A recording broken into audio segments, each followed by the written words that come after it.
Avec RQQG, vous avez le champ libre.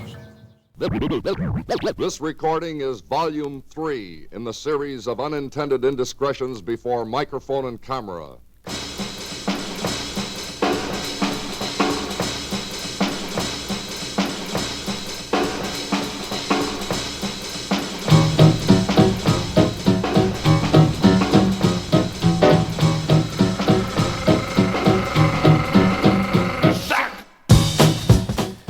Et bonjour à tous, pour commencer, je vais vous donner un nombre, 94. Alors c'est pas mon âge, mais c'est celui du carnaval d'Ygrande, le plus vieux carnaval de l'Allier, sans doute l'un des plus vieux de France.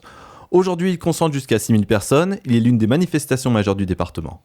Pas mal pour ce petit village d'environ 800 habitants. Plus qu'une manifestation, c'est un savoir-faire transmis entre les générations. Mais aujourd'hui, on va parler tradition, fête de village, chars fleuris et ripailles entre copains. Mais avant, jingle. Mes chères auditrices, mes chers auditeurs, bonjour. Les artistes composant cet ensemble ont revêtu ce... Auditeurs, notre émission va se poursuivre par l'audition de l'ensemble... Bocage festif. Le podcast. Et bienvenue dans ce tout premier épisode de Bocage festif, le podcast, que nous enregistrons dans les locaux de la radio Kik en Grogne, ici à Bourbon-l'Archambault. Alors moi c'est Romain, j'espère que vous allez passer un agréable moment, car dans ce podcast on va parler de plein de choses. Et oui, pour cette première émission, il faut que je vous explique son concept.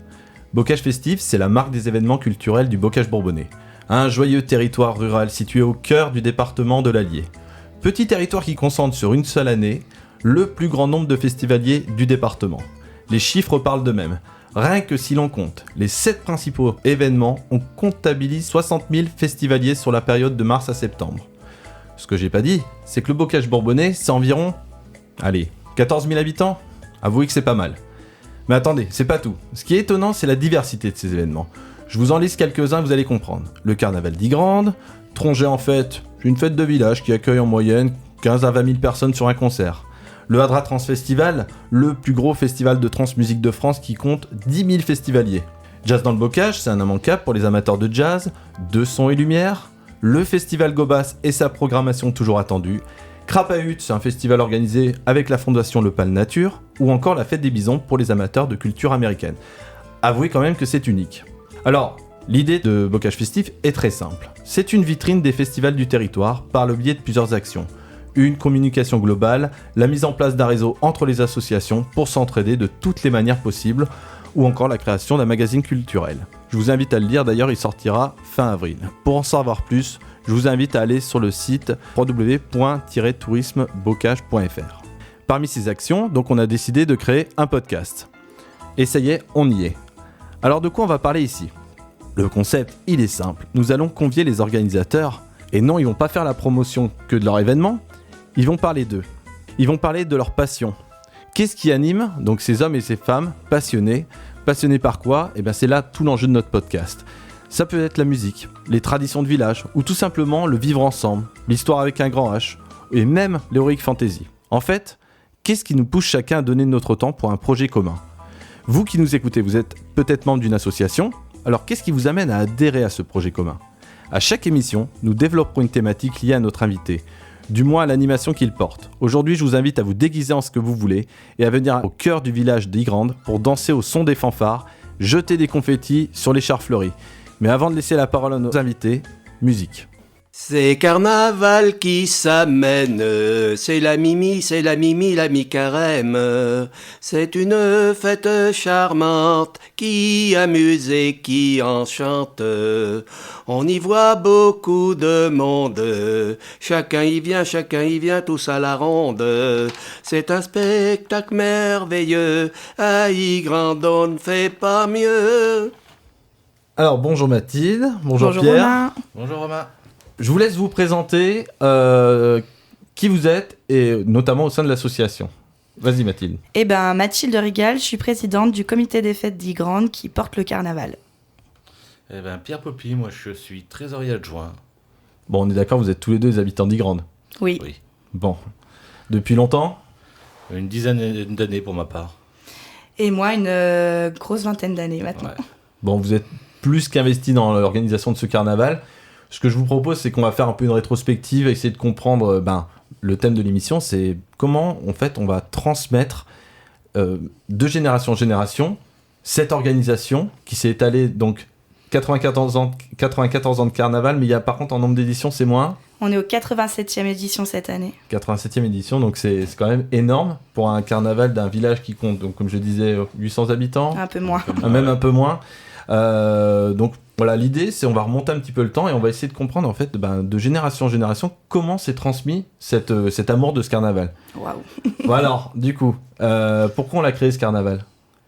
Pierre, À la base, c'est 3 amis qui se sont retrouvés pour la mi-carême, pour s'amuser, passer une journée ensemble. Après, On est en quelle année là ? en 1929, 1929 ? c'est si ça. je me souviens bien, ouais. C'est même en 29 que ça a commencé, là, qu'ils se sont réunis à 3 avec une chèvre. Avec la chèvre, je sais plus si c'est la première année ou après. Ouais. Je m'en souviens plus. La chèvre est la 3e ou c'est une 4e ? Non, en fait, c'est une chèvre, une vraie chèvre avec laquelle ils ont défilé, mais je sais plus si c'est en 29 ou en 1930. D'accord. Et c'est vraiment ça aussi qui a débuté les choses, parce que c'était 3 compères et la chèvre, on en parle souvent de cette chèvre, et qui ont défilé dans les rues d'Igrande. D'accord. Et du coup, ça a pris, l'émission a pris tout de suite au niveau du village. Et depuis, tous les ans, ils ont reproduit cette action, enfin du moins quasiment, puisque Pierre, toi tu me disais hors podcast que ça s'était arrêté, bon, normal, hein, pendant la Deuxième Guerre mondiale. Pendant la Deuxième Guerre mondiale, oui, si je me souviens bien, 39 c'est eu lieu, Oui. et par contre pendant 45 ça a repris en 46. Et donc, ininterrompu depuis 1946. Si, Ah si, on est le Covid, Eh oui. après la guerre. on a dû interrompre pendant 2 ans. Eh oui, une guerre et une épidémie pour arrêter le carnaval d'Igrande. Il en Oui. faut. Hein. Oui, Et beaucoup de déceptions. ça c'est sûr. Surtout quand on a dû annuler, ils étaient prêts les chars, on était à 2 semaines de défilé. Ça me vient une question. Est-ce qu'il y a des gens encore vivants, pas du tout premier carnaval, parce que ce serait peut-être pas impossible alors qu'ils étaient vraiment petits, mais qui ont connu vraiment peut-être dans 1946. Est-ce qu'il y a des gens qui sont encore vivants ? Ah oui, il y a encore énormément de gens, énormément. Il y a encore des gens qui l'ont connu, oui. Ouais. Alors qu'ils étaient tout gamins à petits. l'époque, ouais. D'accord. C'est des vraies mémoires pour le coup qui nous rappellent un petit peu comment ça se passait avant. Alors, la question en fait, c'est comment vous expliquez-vous, alors qui êtes plutôt jeune, je ne vous ai pas demandé votre âge, du coup Mathilde, t'as quel âge ? Je vais avoir 33 ans Ça cette se dit année. pas, j'aurais pas dû poser cette question. Mais je te la pose quand même, j'assume. Eh ben oui. Et toi Pierre ? 36 ans cette année. 36 ans de carnaval ? Ah, pas loin, ouais. Pas loin ? Je venais tout gamin avec ma mère et dans l'organisation depuis l'âge de 16-17 ans, ouais. Oh punaise. D'accord. Et comment vous l'expliquez alors cette longévité ? Vous qui avez justement grandi dans cette émulsion de carnaval comme ça, de festivité. Bah justement, c'est le mélange entre les jeunes qui viennent faire la fête avec leurs parents et qui reprennent ça. Enfin, il y a un tel engouement derrière, tellement de choses qui se passent en si peu de temps Ouais. qu'en fait on en prend tellement plein les yeux tout le temps que du coup on a envie que ça continue, donc les jeunes reprennent ultra facilement cette tradition, quoi. On n'a pas parlé, mais c'est vrai qu'il y a enfin moi je l'ai appris, ayant découvert le carnaval il y a environ 5 ans. Il y a un savoir-faire au niveau notamment des fleurs pour décorer les chars, parce que on va en parler plus tard, c'est vous qui fabriquez en grande partie aussi vos propres chars. Alors c'est pas en grande partie, c'est en totalité. Et en De totalité. A à Z. Donc ça c'est pas tous les carnavals. Ah ben non, parce qu'on qui les le revend font. nos chars. Exactement. Donc ça, c'est quand même un savoir-faire qui est propre à Igrande. Et c'est un vrai savoir-faire qui se transmet.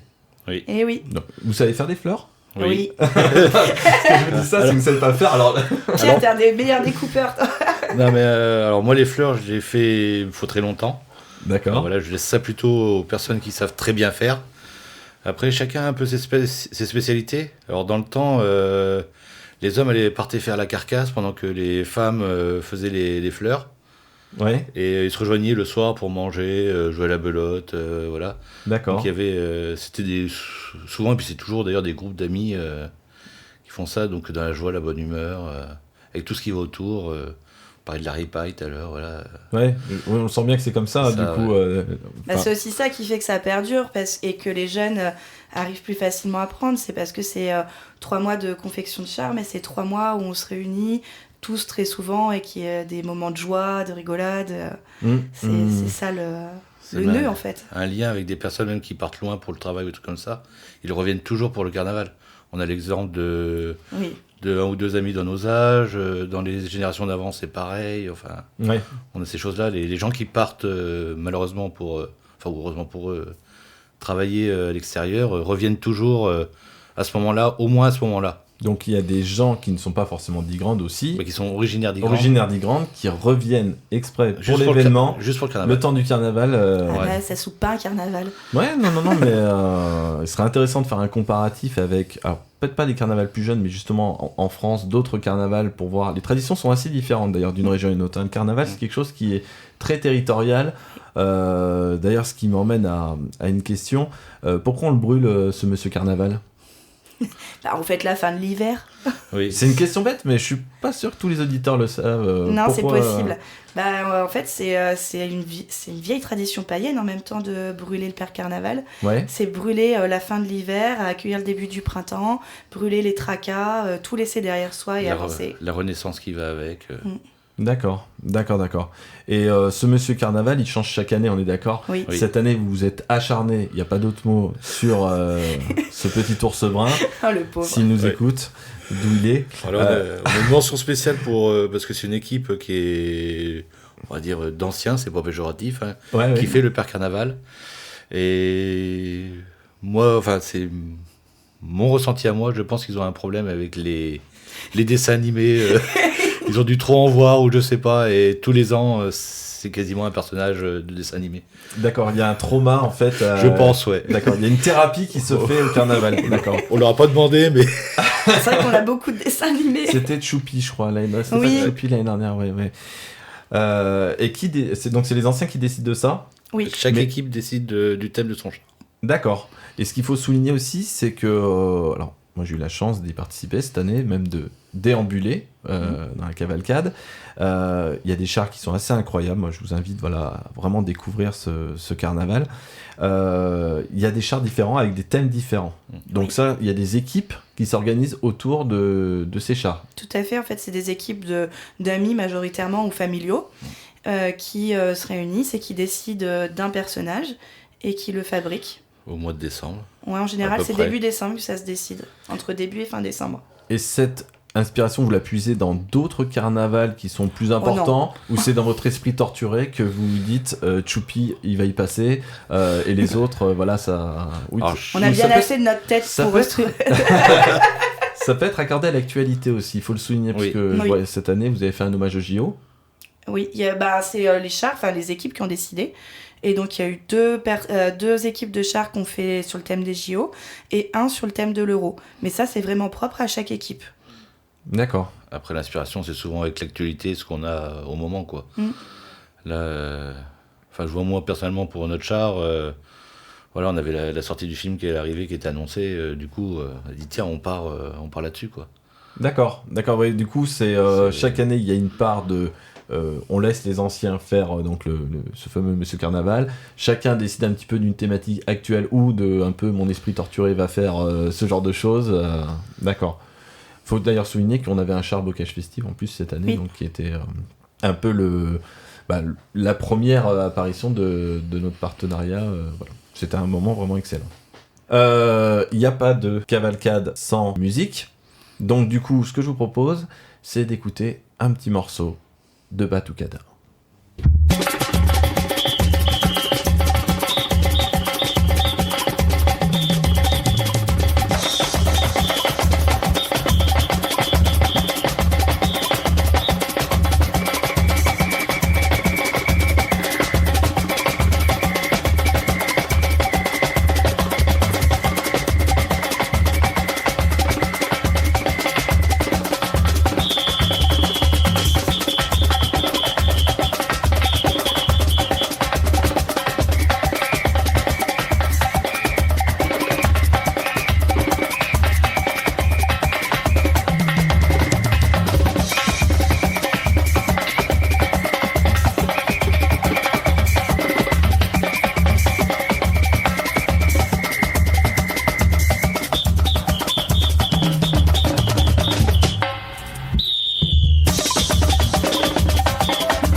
Avec RQQG, vous avez le champ libre. On parlait juste avant donc cette petite batucada qui nous a fait danser. On parlait justement de la fabrication des chars. J'aurais bien voulu qu'on revienne un peu dessus. On parlait justement de savoir-faire. Tu nous parlais tout à l'heure, donc toi tu étais responsable d'un char justement d'un des films. Alors c'est de quel film qui t'a inspiré ? Du coup là cette année nous c'était vice versa. Il y a le 2 qui sort là au mois de juin je crois. Ouais. Et comme on a, enfin moi ayant des enfants, du coup on était plutôt là-dessus. Et à l'annonce du film on a dit mais quel personnage pourrait pourrait bien passer en char. Ouais. Regarder un petit peu les personnages un à un et... Pour ceux qui ont vu le film d'ailleurs, c'était l'ami imaginaire du personnage, ouais. Qui d'ailleurs était un personnage bien trouvé parce que c'est pas le genre de personnage qu'on a l'habitude. Il y avait le génie d'Aladin aussi. Oui. Tout vient de Disney ou vous allez puiser des fois dans Bob l'éponge cette année, c'était pas Disney ? Ah, il y avait Bob l'éponge, oui. C'est vrai. Et est-ce qu'il y a des personnages comme ça qui vous viennent en tête, que vous avez déjà de films, de dessins animés? C'est beaucoup de dessins animés quand même. Ouais, c'est parce que c'est pour les enfants en fait, du coup. Oui, puis c'est assez simple aussi de les reproduire, plus facile que de reproduire un personnage humain. Ouais. C'est beaucoup plus compliqué de faire un être humain en char. D'accord. Qu'un personnage abstrait, même s'il a des défauts, ça donne pas la même chose avec la carcasse ou les fleurs. D'accord. Alors, l'un de vous deux, je sais pas lequel, est-ce que vous pouvez nous raconter comment ça se... Voilà, du début à la fin, comment ça se passe ? Est-ce qu'il y a un dessin ? Est-ce qu'il y a... Comment on construit un char ? Alors, je vais peut-être plutôt prendre la parole parce que je suis plus dans la fabrication en faisant un moi-même. Ouais. Enfin, moi-même. L'équipe en faisant un, surtout. On part justement, ce que j'ai dit tout à l'heure, une petite réunion plutôt apéritif où on discute. C'est l'avant, ouais, d'accord. Ouais. On discute, on réfléchit à ce que l'on veut faire. Une fois qu'on a ce que l'on veut faire, on a plusieurs idées. On a un dessin avec les couleurs qu'on décide qui reste dans la chose. Alors chaque équipe fonctionne différemment. Il y en a qui travaillent sur des figurines. D'accord. Qui prennent les mesures dessus, Ouais, parce que ça peut être des structures quand même assez énormes. Donc il faut. Il y en a qui travaillent avec des plans, avec des plans un peu plus complexes. Moi, je travaille plutôt sur une photo, enfin sur un imprimé, je reprends avec plusieurs, Ok. Enfin, ça revient un petit peu à la figurine, quoi. Ok. Et après, du coup, on calcule la ferraille qu'il nous faut, selon les proportions qu'on va lui donner. On calcule le nombre de fleurs. Alors, il faut l'expliquer que, du coup, le char, sous les fleurs, c'est une structure métallique. Structure métallique recouverte de grillage. D'accord. Et après, on a des fleurs en papier de soie, papier crépon, papier de soie. C'est que du papier de soie maintenant. Oui, c'est du papier de soie, oui. D'accord. Qui sont fabriqués par nos petites mains, attachés avec un morceau de laiton, de fil de fer, très fin, qu'on vient piquer dans le grillage et attacher dans le grillage. Et on l'attache au crochet. Avec un crochet. Pour pas abîmer la fleur. D'accord. On pose délicatement la fleur dans les mailles du grillage à poule. Ok. Et on retire avec un crochet le fil pour l'entortiller autour du grillage pour que la fleur se tienne bien correctement. Mais ça veut dire que la structure, elle a déjà été toute faite en métal et que le grillage est tiré et qu'elle a déjà toute la forme du char, en fait, cette structure. Structure que vous soudez vous-même. Que l'on soude nous-mêmes, on part de barres de rond de 6, 8 en 6 mètres de long. D'accord. De carrés, enfin de tubes carrés pour les emmanchements, les emboîtements, pour une structure un peu plus solide. Et après, tout est organisé autour de ça. Du grillage et tout ça. Et on met le grillage par-dessus. Alors, essayez de mettre du grillage sur quelque chose, sur une boule. Oui. Voilà. Ça va être ça nous passe du temps. Oui, ça va être très long. Ouais. À une époque, ils attachaient même le grillage avec du fil de fer fin. Là, c'était encore plus long. Alors, maintenant, on utilise les agrafes comme un grillage classique. On gagne du temps quand même. Ouais, non, j'imagine. Il faut combien de temps pour un char, à peu près ? Entre le moment où tu commences à aller faire tes premiers croquis, ta première réunion apéro, et jusqu'à que...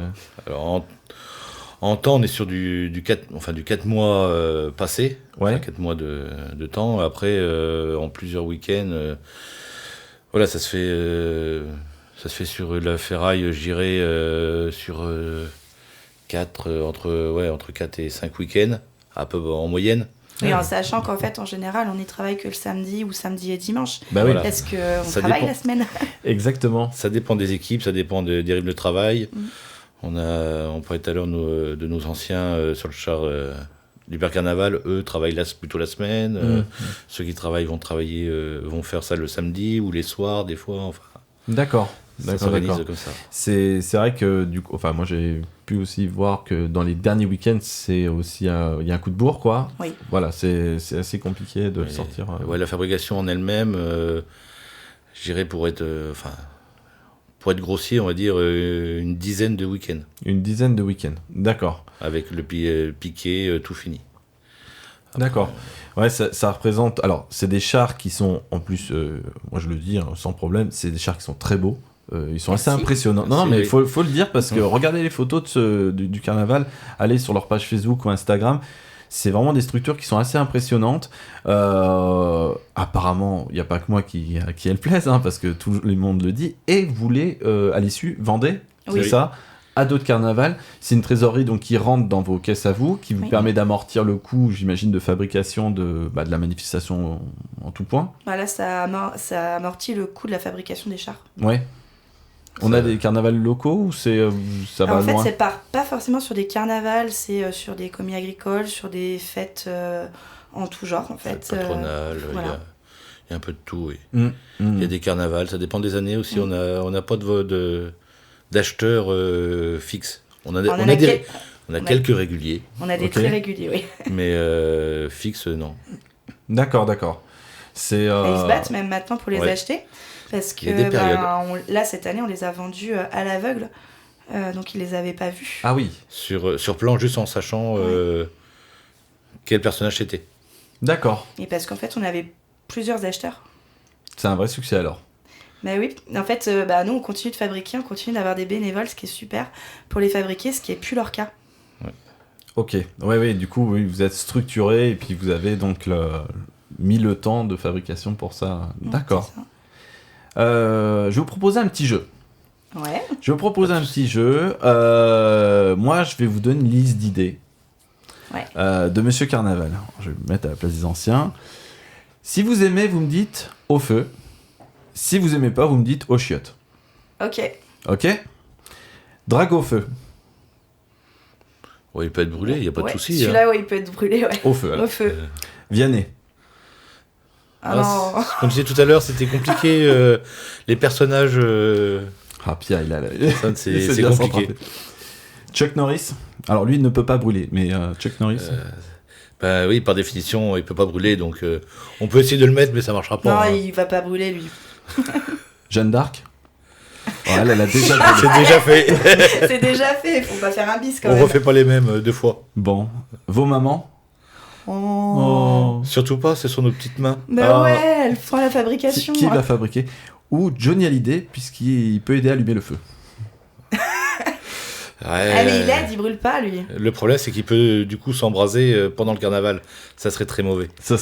Avec autour de 5000 personnes autour, c'est pas facile. T'imagines, il s'embrase au milieu du défilé ? Ouais, mais alors là, c'est le show garanti. Les forains sont pas d'accord. Aussi, les forains sont pas d'accord, les personnes autour non plus. Tu risques d'avoir des problèmes. Et puis le carnaval n'existera peut-être plus du coup. Ouais. On va faire une petite pause musicale. On va aller voyager un petit peu puisqu'on est sur le thème du carnaval. On va aller du côté du Brésil avec un morceau donc de Bellini.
Avec RQQG, vous avez le champ libre. Alors, on a parlé histoire du carnaval, on a parlé un petit peu de la fabrication, on va plus s'attarder à la manifestation un petit peu, et vous aussi, comment vous la vivez. Est-ce que vous vous souvenez de votre tout premier carnaval ? Oui. En quoi t'étais déguisée, Mathilde ? Alors en fait, moi, mon tout premier carnaval, on venait juste de déménager à Aigrande, j'avais 9 ans. Ouais, c'est précis ça. Ouais, je me rappelle, c'était en 2000. Ah, d'accord. Tu t'es mis en... Alors je me rappelle pas si j'étais déguisée ou pas, tu vois. Mais je me rappelle vraiment de ce premier carnaval parce qu'il y avait énormément de monde, des chars gigantesques, je m'attendais pas du tout à ça. Ouais. Et vu dans les yeux d'un enfant, en fait, le carnaval est encore plus démesuré. C'est vrai, j'imagine. Ouais. Et moi, j'avais jamais vu ça, quelque chose de semblable avant. Donc ouais, j'ai vraiment cette image avec des chars précis en tête. D'accord.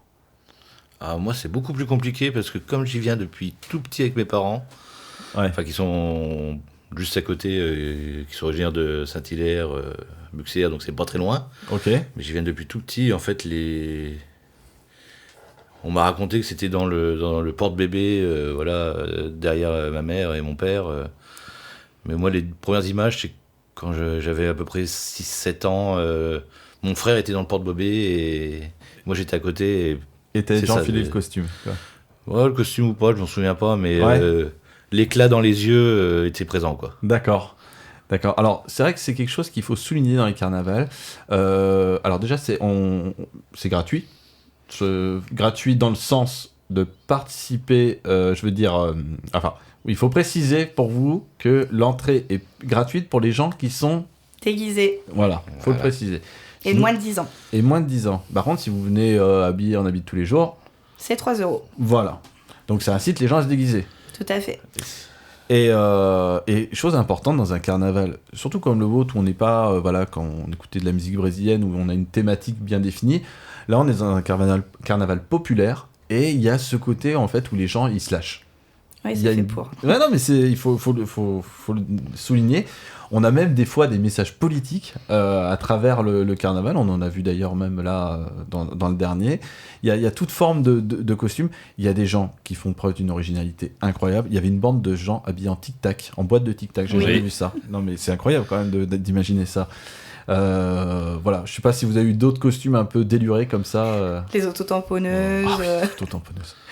Mais après, tous les ans, on a des gens qui font preuve d'une imagination dingue et qui sont des groupes ou quelques copains qui nous sortent des déguisements de folie en fait et qui sont là pour s'amuser toute la journée, se défouler, lâcher prise. Ouais, on le sent. Et puis il y a vraiment être acteur, donc déambuler ou participer à la déambulation. Et il y a le spectateur. Mais c'est quelque chose auquel on tient aussi énormément à Aigrande, c'est que le carnaval, il se passe pas derrière des barrières. C'est-à-dire que le carnaval, c'est aussi les spectateurs. Et tout le monde est invité à participer à la cavalcade. C'est ça. Et c'est une information importante parce que c'est vrai que dans des grands carnavals, il y a ce côté, vous êtes spectateur, c'est un show, mais vous pouvez pas y participer. Pas nous.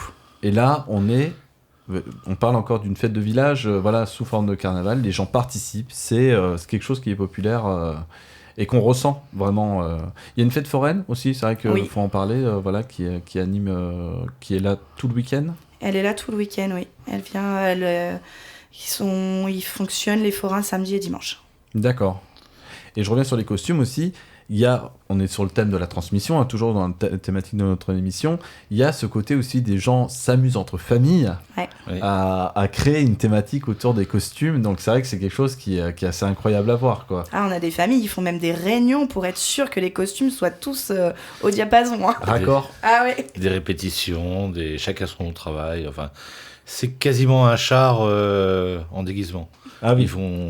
Ils font pas un char. Mais ils aiguisent, ils font... Voilà. J'avais une famille Shrek cette année qui était plus vraie que nature.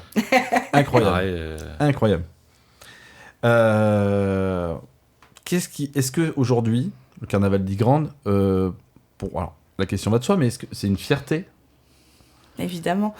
Quand on parle d'Aigrande, quelqu'un qui parle d'Aigrande, est-ce que le carnaval est indissociable de l'image d'Aigrande, selon vous ? C'est indissociable. Je pense qu'à chaque fois qu'on explique d'où on vient, on explique qu'on a un carnaval. En tout cas, pour ma part, ça va avec. Ah oui, d'accord. C'est une fierté et puis un plaisir. C'est tellement un plaisir, un grand rassemblement. Enfin, ce qu'on vit, nous, je pense que pour quelqu'un de l'extérieur qui n'a jamais connu ça, c'est compliqué. Enfin, toi qui l'as connu du coup cette année à l'intérieur, je pense que tu n'as pas senti les mêmes vibrations que de l'extérieur. On a toujours en fait cette frontière entre voir l'événement et y participer en tant que bénévole. C'est vrai que voilà, on vit la chose derrière le miroir et on se lâche d'autant plus. Donc, puis quand on a fabriqué un char pendant 3 ou 4 mois, là c'est l'explosion, c'est le jour où on fait voir notre travail, c'est une fierté, c'est aussi une décompression, et on est fiers de ce qu'on a fait, et on peut être fiers de voir des milliers de spectateurs venir voir notre travail en fait. C'est un poids, n'empêche, de devoir transmettre quelque chose qui a 94 ans, je le rappelle, qui repose sur... Bon, vous n'êtes pas tous les deux, mais donc sur vos épaules, qui vous êtes plutôt jeune et qui est amené, voilà... J'imagine qu'un jour, par exemple Mathilde, toi, imaginons que tu dois partir pour X ou Y raison, c'est quelque chose qu'il va falloir que tu transmettes, qui ne doit pas être évident, en fait, de lâcher. C'est aussi pour ça qu'on ne travaille pas seul, on est une équipe très élargie même pour le carnaval, et que c'est important de travailler toujours à plusieurs pour pas que tout repose sur 1 ou 2 personnes, ce qui serait pas possible en plus sur un événement de cette taille. Non, c'est sûr. Mais en fait, on sait jamais ce qui peut nous arriver, et c'est important que d'autres personnes sachent ce qu'on fait et comment tout est structuré pour que cette journée, même ce week-end, soit vraiment un super événement. On essaye, parce qu'il y a quand même plein de petites choses, parce qu'on parle pas, moi je vais parler plus de ce que je connais aussi là. On a par exemple la déviation qui est mise en place la veille par exemple. Et la fin du matin même. Voilà, et la fin du matin, les rubalises et tout ça. Et ça c'est des choses que... même si des fois on n'y pense pas, enfin il y a quelques années même, on s'était fait la réflexion, il y a des choses qui se font, enfin pas ça, mais il y a des choses qui se font. Mais on savait pas qui les faisait, comment ça se faisait, bien quasiment. Sûr. Parce que... D'ailleurs, ça se faisait. Il y a des gens qui vivent le carnaval de loin, ceux qui s'occupent justement des déviations, vous savez, des bénévoles qui s'occupent de réorienter les voitures sur les parkings. Ça, c'est encore différent. C'est différent. Mais disons que ça fait partie aussi des choses où il y a quand même... c'est un événement qui met 1 année à être monté, et on vit son carnaval donc un peu de loin, même s'il y a des rotations, j'imagine. Pour ceux qui sont à l'extérieur ? Ouais, pour ceux qui sont à l'extérieur. Non, c'est une équipe qui est là exprès pour faire ça. D'accord. Ouais. On essaye de pas avoir trop de gens de la commune sur des postes comme ça à l'extérieur. Là, on n'en a aucun en fait sur les postes extérieurs. Sur les postes totalement extérieurs, non ? Sur le totalement extérieur qui réaiguille, qui permet d'aiguiller la déviation, d'aller sur les parkings, etc. C'est une association qui n'est pas dit grande qui fait ça. Oui, c'est vrai que ça peut être intéressant pour nos auditeurs qui voudraient organiser un événement, qui veulent voir un petit peu comment se structure un événement comme celui-ci, où tout ne repose pas... Enfin, il y a quand même une part aussi un peu professionnelle, faut le dire, même si vous êtes association, même si c'est des gens, que c'est pas leur métier, je veux dire, vous êtes hyper structuré, il y a des équipes qui tournent, il y a des repas, faut quand même nourrir tous ces gens, parce que ça représente, on l'a pas dit, ça représente combien de bénévoles en tout ? Alors, le carnaval d'Ygrande, c'est à peu près cette année, on a estimé à 200 bénévoles. Ouais, 200 bénévoles pour encadrer, on rappelle, 6000 personnes. Oui. Donc, et on a parlé que de la journée du dimanche, parce qu'il y a aussi donc, le samedi soir, vous avez une soirée. Samedi après-midi, samedi soir et lundi soir. Voilà, donc la fameuse soirée Clergeau du lundi. Qui est une tradition ancestrale. Qui est aussi alors, bien d'où que le vient carnaval. cette tradition ? Aucune idée. Oui, parce que c'est une question, ça, oui. Parce qu'en fait, le lundi soir, pour expliquer un petit peu, la tradition, c'est de se réunir pour manger en entrée des escargots. D'accord. C'est une tradition qui est très vieille. Mais on sait pas d'où elle vient. On sait pas d'où elle vient. Il y a peut-être des anciens qui pourraient nous le dire, mais... Pour l'instant, on les a pas trouvés. Ouais, vous avez pas trouvé encore. Et c'est une tradition. Après, c'est aussi le repas qui permet de décompresser. C'est fini. On a tout rangé, on souffle, on se fait plaisir entre nous. Ouais. C'est aussi un moyen comme ça. Ouais, Puis sur l'escargot, c'est bien pensé. Voilà. C'est bien pensé. À l'époque, c'était les restaurants, les bars et tout, qu'il y en avait énormément. Ok. Puis ça s'est perdu un petit peu quand quand il y a eu moins de bars, moins de restaurants, c'était plus compliqué. Tout le monde ne pouvait pas aller aux escargots. Bien sûr. Du coup, Du coup, le comité, on a décidé de reprendre ça et on organise le repas à la salle des fêtes maintenant. Avec 200... cette année, 230 repas. 230 repas servis sur 2 services. D'accord. Et on refuse même des gens parce que... Des gens de l'extérieur qui voudraient venir participer. On refuse des gens. Non, on arrive toujours sur la fin, c'est toujours compliqué. Ouais, puis la fatigue est là, donc... oui, parce que c'est encore les mêmes... c'est les bénévoles du week-end aussi. Hein. C'est ça. Parce que dans le week-end, il y a les vélos fleuris le samedi après-midi, il y a la course déguisée, après il y a le bal, le dimanche il y a la cavalcade, sans oublier de faire manger tout le monde le midi et le soir, et pas que les bénévoles, il y a aussi toutes les fanfares et autres à faire manger, donc ça fait quand même beaucoup de travail. Le lundi matin, il faut ranger les chars. On a aussi oublié le samedi matin, faut préparer les chars pour qu'ils défilent. Le dimanche matin, préparer les buvettes. Ce que je disais tout à l'heure, toute la déviation et tout qui se met aussi le samedi. Enfin, c'est un travail sur le week-end qui est vraiment intense. D'accord. C'est un marathon. Alors, j'ai une question pour vous, qui sera donc ma dernière question. Dans 6 ans, c'est les 100 ans ? Non. En 94... Ouais, mais nous, on compte pas comme ça. On compte en nombre de défilés. Donc, 13 ans. 13 ans. Dans 13 ans. Alors, imagine, on va se projeter dans 13 ans. Ça donne quoi le Carnaval d'Ygrande pour la 100e édition ? Ce qu'on espère, alors. Ce que tu espérais, tout est permis. Un énorme week-end, déjà, avec beaucoup de chars. Vraiment quelque chose de grandiose, j'ai envie de dire. Je sais pas toi, Pierre. Si. Et puis, si on... rallonger le défilé, rallonger le temps de défilé aussi, parce que ce qui est aussi un petit peu je sais pas comment dire, une déception pour ceux qui fabriquent, c'est frustration. Une frustration, voilà, c'était le mot que je cherchais. C'est de défiler que quelques heures le dimanche après-midi pour 3 mois de travail. 3 mois de travail, ouais, bien sûr, ça doit être un peu... donc toi, les 100 ans, tu l'imaginerais défiler sur 2 jours ? On défile sur une semaine. Une semaine non-stop. Non, c'est pas déjà, c'est sur pas 2 jours, ça peut être pas mal. Mais ça peut être ça comme idée, ça peut être... Alors, plus de chars, ça par contre, ça serait top d'avoir beaucoup plus de chars. Après, on verra aussi. Après, c'est vrai que les 100 ans, c'est aussi quelque chose qu'on va réfléchir. Les 100 ans du premier carnaval, ça... c'est pas rien. C'est pas rien non plus. Pas donc, rien du tout. C'est vrai que dans notre tête, on ne l'a pas forcément, mais ça peut être intéressant de voir les choses. Il y a peut-être plusieurs une rétrospective des Monsieur Carnaval qui nous ont quittés et faire un grand feu de joie. Après, il y avait une année, ça me fait penser, ça peut être aussi des choses à réfléchir que ça se refasse. Il y avait les anciennes reines qui avaient défilé. Parce que on a les reines en fait du carnaval. C'est vrai qui ont un énorme char qui ouvre en fait. Qui ouvre le bal, et qui ouvre la cavalcade. Et du coup, il y a une année, il y avait plusieurs anciennes reines qui avaient défilé. Donc de tout âge. Ok. Et ça peut être aussi chouette d'avoir un maximum d'anciennes reines qui soient présentes. Et c'est l'histoire du village aussi, à travers ces personnes-là justement qui ont le temps d'une édition. C'est ça. Mais ça me fait penser à la reine de cette année qui me disait mais tu te rends pas compte, c'est une fierté pour moi parce que ma famille est d'Ygrande et je suis tellement heureuse d'être reine pour reprendre le flambeau. Donc à Ygrande, on est chauvin. Ah oui. On peut pas dire le contraire. Voilà, c'est le mot à Ygrande, vous êtes chauvin. On est très chauvin, Vous êtes fier et chauvin, mais vous avez raison de l'être. On est fier du travail que l'on fait. Ouais, mais vous avez raison de l'être parce que je pense que à travers cette émission, on a pu montrer toute l'ampleur, la force du bénévolat. Voilà. Et puis on est même au-delà du bénévolat. Là, on est dans de la tradition, on est dans de la transmission. Qui traverse ces époques, qui transcende les générations et avec donc ce savoir-faire qui... parce que c'est vraiment intergénérationnel et ça je pense que c'est important de le souligner parce qu'on se connaît en fait tous des plus jeunes aux plus anciens et ce qui nous permet tout au long de l'année de partager des choses. Puis ça permet aussi comme le renouvellement des équipes des chars qui s'est fait sur ce que moi j'ai vu sur les 15-20 dernières années qui s'est fait tout naturellement avec des anciens qui ont arrêté, des plus jeunes qui ont repris, et en fait le nombre de chars a baissé à un moment donné, mais n'a pas réduit considérablement. Et puis pour cette année, réaugmenté. Et qui cette année réaugmente parce que ça redonne des passions. Et malgré le Covid. Oui, malgré parce le que Covid. Du coup, Covid a fait beaucoup de mal au monde du bénévolat, entre les désengagements, malheureusement les décès aussi, ça fait pas très bien. La chance qu'on avait pour repartir, c'est qu'on avait déjà tout un carnaval qui était quasiment prêt, avec tous les chars et tout.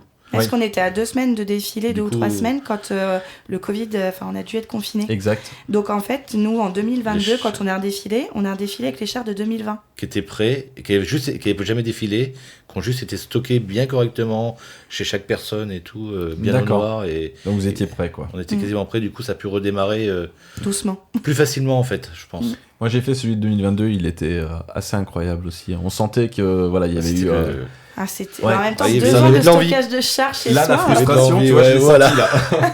Et c'était pas quelques Ouais. mois, c'était 2 ans là. Donc, Ah ouais, c'était long. ouais. Et il faut savoir que la plupart des chars, ils ont été stockés chez les gens. Donc pendant 2 ans, tu vois ton char, t'es très content quand il défile. Hein. Ouais, c'est ça. c'est sûr.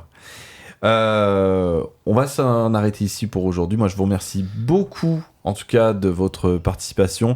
Je sais pas pour nos auditeurs, moi, je serai présent l'année prochaine, donc char bocage festif ou non.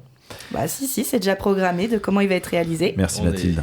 Et c'est On déjà est prévu sur l'ADRA sur parce que le- du coup, on fait un partenariat aussi. Il faut le dire, oui, qu'il y aura un char qui sera justement... Et oui, parce que ce qu'on n'a pas dit, et je pense qu'il faut souligner, c'est qu'avec différentes associations, on se prête la main en fait. Donc sur notre carnaval, on accueille plusieurs associations du bocage festif et non, et d'autres Tout à qui fait. ne font pas partie, qui viennent nous aider. Et Merci à eux. on va les aider sur leurs événements. Et en plus de ça, maintenant, à ADRA, on confectionne un char qui défile pour le carnaval. Ouais, et qui sera donc le char voilà, qui sera exposé donc, pour la prochaine cavalcade de Exactement. 2025. Et il sera piqué La avec les festivaliers. 88e édition. Yes, ça y est, Hein, t'as retenu. c'est Eh, bon, c'est j'y arrive bien. parce que non, mais avec vos histoires d'édition et d'années, on s'y perd. Mais j'espère que nos éditeurs donc ont tout compris. Merci encore une fois. Merci à Radio Kick en Grogne, voilà, d'enregistrer, nous permettre d'enregistrer ce podcast. Vous pouvez donc le retrouver sur écoute sur les différentes plateformes, sur le site évidemment de Radio Kick en Grogne et les réseaux sociaux de la communauté de communes. Merci à vous deux. On se retrouve l'année prochaine. Évidemment, Ou dans les prochains événements de bocage festif. il y a de fortes chances. À bientôt. À très bientôt. vite.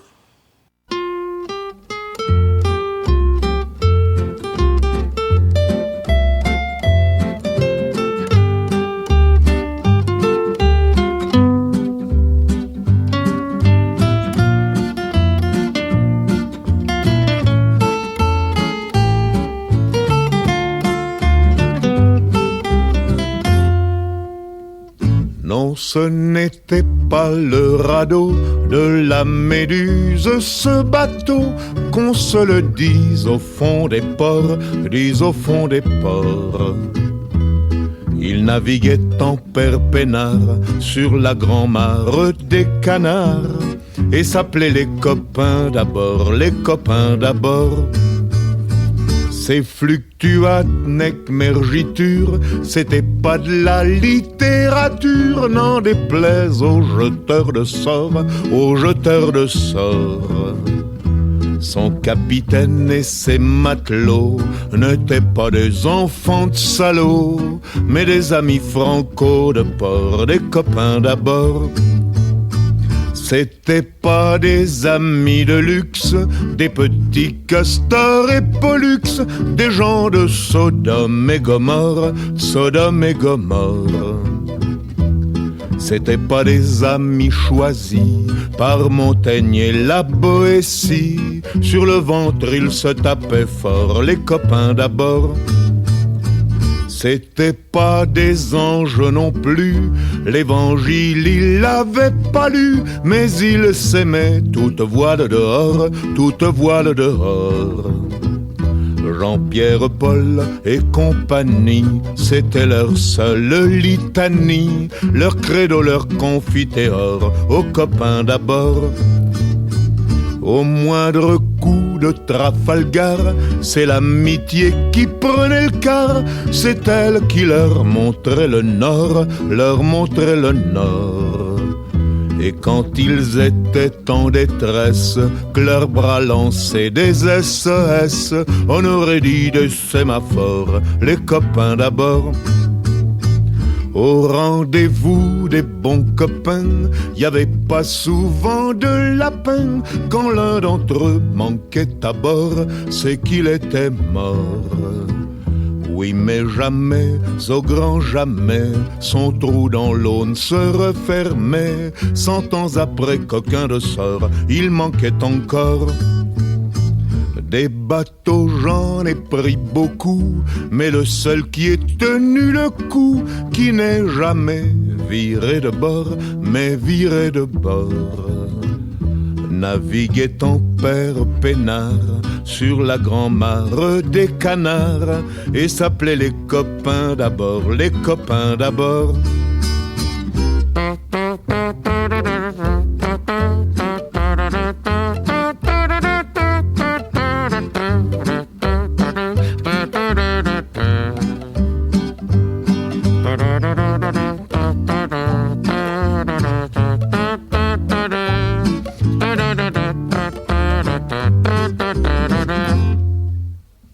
Des bateaux, j'en ai pris beaucoup, mais le seul qui ait tenu le coup, qui n'est jamais viré de bord, mais viré de bord.